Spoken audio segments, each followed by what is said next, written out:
This Saturday against Texas A&M is the most important game of the season for Missouri, and I'm going to explain why right now on Locked On Mizzou.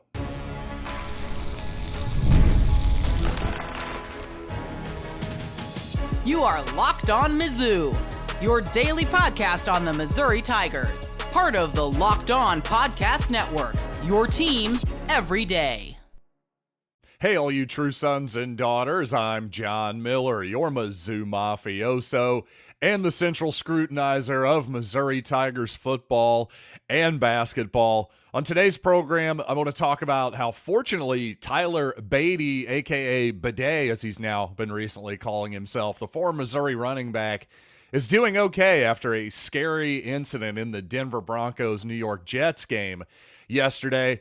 Also, I want to talk about what is more embarrassing for Kansas football later in the program. First, I want to talk about FanDuel. This episode is brought to you by FanDuel. Place your first $5 bet. Get started with $200 in bonus bets, guaranteed. Visit FanDuel.com to get started. And if you missed it, Tigers are 9th in the coaches poll, 9th in the AP poll, and if you're a stat-minded guy like myself, 9th in Bill Conley's S&P Plus ratings over at ESPN.com. So here's the thing, the Tigers are right in the thick of the playoff race, quite obviously. So to me, this Texas A&M game is probably the only game where Missouri is going to be an underdog the rest of the season, other than Alabama. At this point, that's what it's looking like, and that's, well, what it's looked like the whole season. But I just want to remind people where exactly Missouri is in the national pecking order right now, because I do find it interesting that as a fan of the Chiefs and the Tigers, both my teams are undefeated, and yet both fan bases seem quite unsatisfied at the moment. I'm not even necessarily saying the complaints don't have some validity. Believe me, I get it. There's definitely some validity to Kansas City not having enough receivers at the moment. But, this is a Missouri Tigers podcast. The point here is, let's just keep the big picture in mind. It's much easier to do when you've won 2 straight Super Bowls.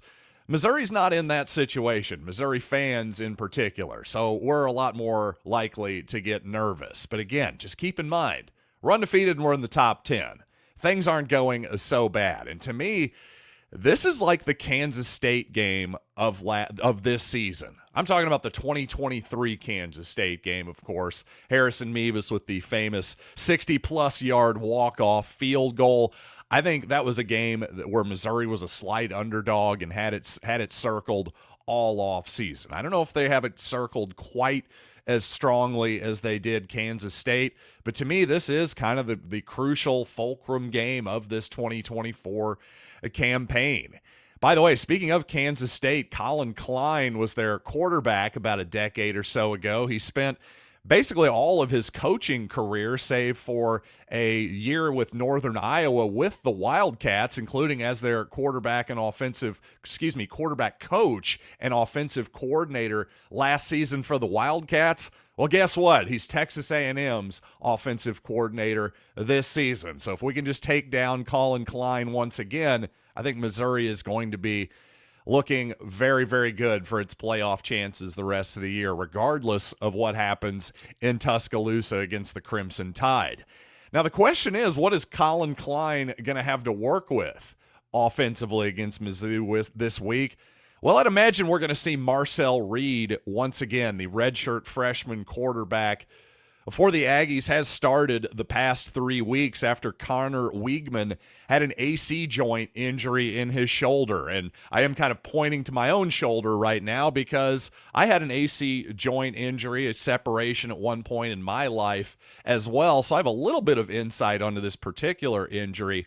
And without actually revealing the grotesque nature of the current state of my shoulder here for all of you on YouTube, I'll just tell you, as somebody who did have experience with this injury, it's not something that heals overnight. That's for darn sure.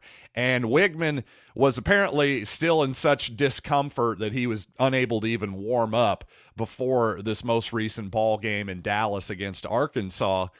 So I just can't imagine that in a week's time he's going to be ready to go and start an SEC football game. That just seems utterly unrealistic to me. So again, I think we're going to see the 6'2", 180-pound redshirt freshman from Nashville. Now here's the thing, though.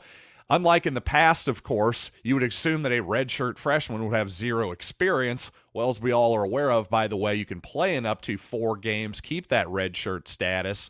Well, last season, he did play in 3 ball games, including the Texas Bowl, by the way, where Marcel Reed threw for 361 yards. So there's definitely some talent there, but I will say against Arkansas this past week, I didn't see a whole lot to be scared of in either Marcel Reed or the Texas A&M offense in general, just to be brutally honest with you. And I'll say this in part because of that. I know everybody wants the passing game for Missouri, in particular the deep passing game, to start clicking better, but I think this may well be a game to run the football for the Tigers early and often, because if you watch that Arkansas game against Texas A&M as I did, eventually I kept questioning, what is Bobby Petrino doing here, quite honestly. The guy designed some really effective plays that get huge chunks of yardage at time, but I just had to question why Arkansas was passing the ball with Taylon Green over and over and over again when that impressive Texas A&M pass rush was clearly beating their offensive line. I just didn't understand the game plan there from Arkansas at all. They have the leading rusher in the SEC coming into the ball game, and I believe what's his name? Jaquindon Jackson? Yeah, that's it. Jaquindon Jackson for the Hogs. He only gets 10 touches, 10 carries, I should say, in the ball game, just 17 rushes by anybody other than the quarterback, Taylon Green. So that game plan just didn't make a lot of sense to me. I thought they put Green under way too much pressure, and the Aggies actually put him under pressure as well. So I think if you're Missouri, you got to look at that game plan and think, let's run the football. Really, first and second down, let's try to take that pass rush out of there, because Nick Scourton is a guy that Missouri fans are fairly familiar with from this offseason. Certainly if you listen to my program, he was the Big Ten's sack leader last season out of Purdue, and a guy the Tigers went after in the portal this past offseason. But you know what? In retrospect, I guess the Tigers didn't have that great of a shot at Scourton. Probably he's a College Station native that seemed like he did want to come back home for his final season of football. But a guy who Mel Kiper Jr. thinks is a first-round draft pick, to be sure. So Missouri's going to have their hands full with that guy. And also number 4, Stewart for the Aggies. Excuse me for not having his first name right at handy here. He made basically the play of the game that won it in a 21-17 ball game. Stewart was, after the Aggies punted, had Arkansas back in their territory. Hey, a lot of read option plays these days. We all see it, right? Well, Arkansas kind of runs them a little bit even more slowly than you're used to seeing. You might even call it a slow mesh like Wake Forest does on occasionally. Well, a lot of times that unblocked defender will just kind of hold his ground and make the quarterback make a read and usually hand the ball off. But I tell you, that Stewart kid, he attacked the mesh point, and very quickly at his 290-pound, 6'6" type frame. So not only Scourton, but this Stewart kid as well for the Aggies, and some really well-timed, well-designed blitzes by the Aggies that Green and the Arkansas protection had trouble accounting for. I just think, wow, we need to run the football. We really do. I think that's going to be the key for Missouri this week. I think if you're looking at the under, for example, Missouri is a 1.5-point underdog right now, but in terms of the total, 48.5, I would probably go under that just based on how I anticipate this game playing out. Because I think if Missouri attempts to drop back to pass, a 3 to 4 to 1 type ratio like Arkansas did, I don't think that's going to work out very well for the Tigers. They need a lot more balance. And again, there's no doubt that A&M front is going to test what has been a Missouri pass rush that has been vulnerable at times. So that's definitely a worry. On the other hand, though, on the other side of the ball, I just don't think that the Arkansas offense should be able to move the ball all that great against Missouri. Again, if Missouri can stop the run, I just don't see Marcel Reed being able to pick them apart in the passing game. You got to, after one quarter, Arkansas actually had a 14-7 lead, but Sam Pittman felt like his team should have been doing even better. Basically, he thought, hey, we gave up one play where they throw a 10-yard out, we miss the tackle, and he goes 70 yards into the end zone. If Missouri can just avoid those type of mistakes, giving up explosive plays, which they've had a tendency to do here early in the season, I really think that Missouri should be favored in this ball game, despite it being at Kyle Field. I think Vegas, frankly, has this one wrong. So again, I think a win here for Missouri would really set the Tigers up perfectly for the rest of this season. And I want to delve a bit more deeply into that here coming up on the program, and also an update on Tyler Badie as well, the former Missouri great running back, a scary moment in New York. So let's talk about Tyler here coming up in just a little bit. But first, my friends at FanDuel, yes, I think they're wrong about the Tigers this week, but you know what? If you're an NFL fan, you can start the season with a big return on FanDuel, America's #1 sportsbook. So when you get a hunch in the middle of the game, you can check out the latest stats, view live play-by-play, and so much more on the same page where you place your bets. You'll get started with $200 in bonus bets guaranteed when you place your first $5 bet. That's at FanDuel.com, of course. And for those of you who took my advice about the Chiefs, I'm glad you stayed off, because I'm pretty sure that closed at 7.5, so that would have definitely been a loser. And even if you got a push there, that was maybe the most painful push you're ever going to have outside of childbirth in your entire life. But regardless of what you're into, you got to visit FanDuel.com.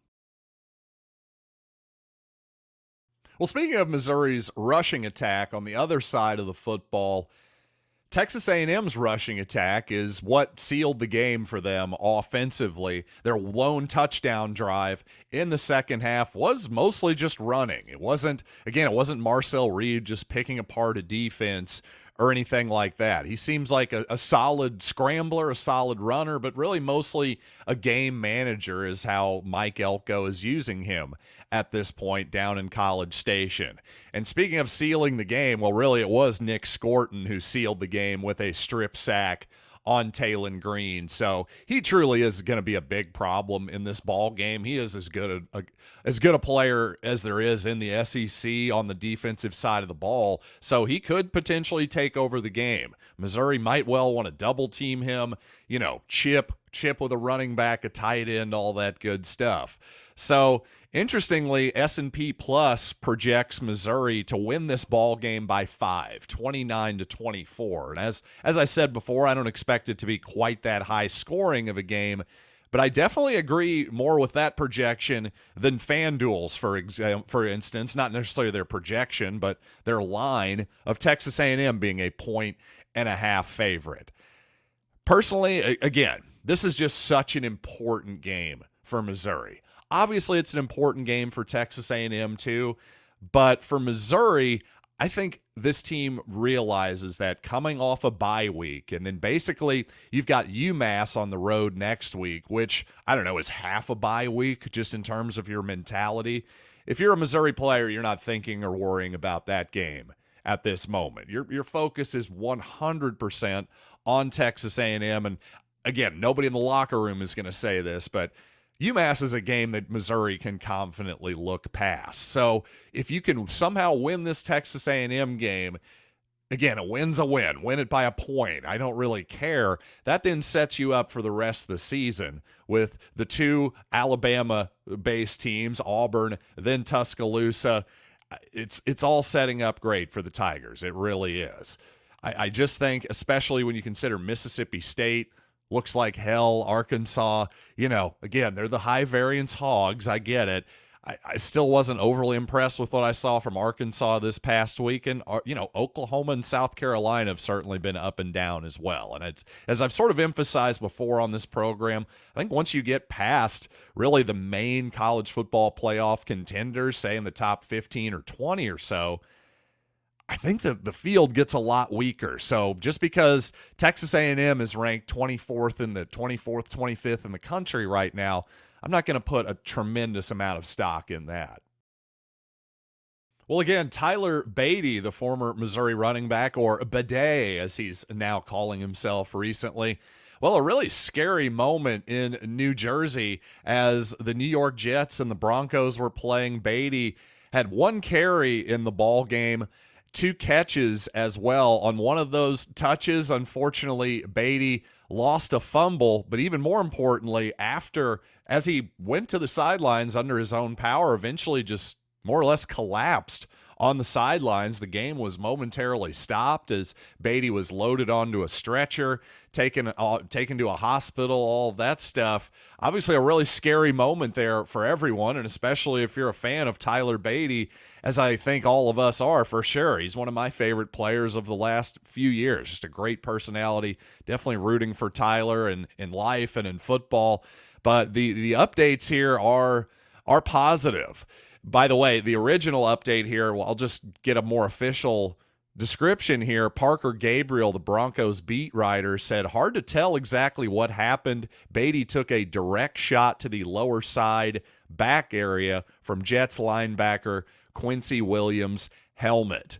So, again, it's just, who knows if he had a pinched nerve or something like that. Obviously, it was enough that he was in some pretty excruciating and serious pain there at the very least. And, well, obviously concerning enough to at least put him out there. But according to a team source, told The Athletic that Badie is doing okay. He's back with the team and has full movement in his arms and legs. So we'll get maybe a fuller update here in the coming days. But obviously positive, very positive news there for our former man there, Tyler Badie. And the dastardly Kansas Jayhawks are now 1-4. Remember when the nation thought they were a potential college football playoff contender? Let's just all have a hearty, good laugh at those memories. Let's get all those screenshots and receipts for all of those people, by the way. 1-4 are the Kansas Jayhawks. Not only are they decidedly not a playoff contender, but they are apparently one of the worst teams in the 16-team Big 12 as well. Now, I have to say, seeing the Kansas logo painted on the center of Arrowhead Stadium, pretty brutal. Got to be honest. I'm a Chiefs fan, and I always will be, but wow, that is a tough look. On the other hand, though, what's more embarrassing, that or showing up in Arrowhead Stadium with about 25,000 people and then losing to go to 1-4? And oh, by the way, apparently your state is so pathetic that you can't have anywhere to play football other than in Missouri. Really? You guys got to cross the state lines and play in Jackson County? I don't really think you do, by the way. You probably could find a high school football field to house the rest of your fans after this 1-4 start. Nice game from Jalen Daniels, by the way. 15 of 34 for 179 yards. Really, really great stuff, guys. Congratulations. And coming up on the program, what can football fans learn from former WWE chairman Vince McMahon? Yes, speaking of dastardly, have you seen the Mr. McMahon documentary? Definitely check it out especially if you're not a huge fan. It's pretty interesting stuff. But yes, Vince doesn't come off great. That's for darn sure. But you know what?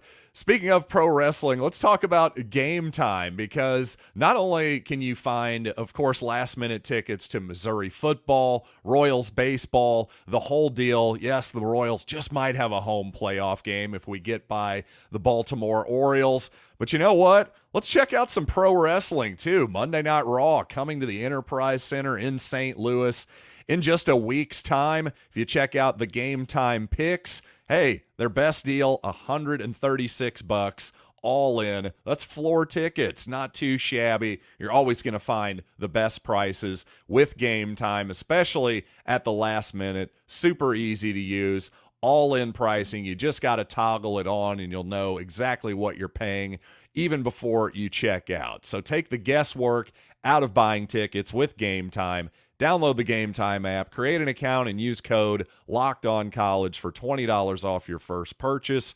Terms apply. Again, create an account and redeem code LOCKEDONCOLLEGE for $20 off. Download Gametime today. What time is it? Game time. By the way, just a quick aside here. I can't help myself. In my opinion, the two best wrestling towns in America as far as crowds, New York and Chicago. Number 3, though, it's St. Louis, Missouri. I think St. Louis just consistently has some of the best wrestling crowds out there. Just a Enterprise Center, seen many shows there, just an absolute blast every time. But you know what? Vince McMahon in that Mr. McMahon documentary was describing how he sees pro wrestling, a simple formula, but tough to execute.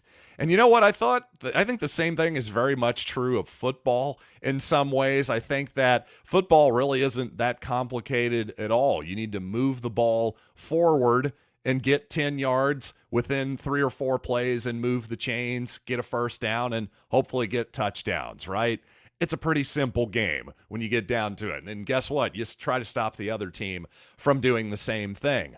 But of course, the results can be quite complicated at times. Even in a win or a loss, it isn't necessarily clear that, oh, this is going to be something that's going to be sustainable or predictable in the future. For example, of course, I like to have a lot of fun at Kansas's expense, and with good reason. They suck. But also, statistically, if you really look at it, Kansas and Auburn, even to a much bigger extreme, Missouri's homecoming opponent here in a few weeks, the Auburn Tigers, well, if you just look at their box score, the statistics against Oklahoma this past weekend, for example, well, they outgained the Sooners by nearly 200 yards. So how did they lose the game? Well, turnovers. It's how Auburn seems to lose every single week of 2024. Now, those types of turnovers typically aren't that predictable. So there's an argument that, well, you know what? Maybe Auburn is going to play better in the future. Maybe they will, or maybe they'll be so beaten down by losing by the time they get to Columbia, they'll be ready to make even more mental mistakes. I certainly hope it's the latter. But the point here is that I think sometimes, and I think this happened to Bobby Petrino against Texas A&M this past weekend, is sometimes you overthink football a little bit. Oh, well, statistically it says a run is less valuable than a pass. On average, you gain fewer yards per run than you do the pass. Well, then some people's conclusion is, well, then just throw the ball all the time. That was certainly Mike Leach's conclusion, the late, great Mike Leach. And that formula worked for him. It worked very well. And yet, well, it never worked in terms of a championship, though, quite either. There were definitely some downfalls to that particular strategy as well.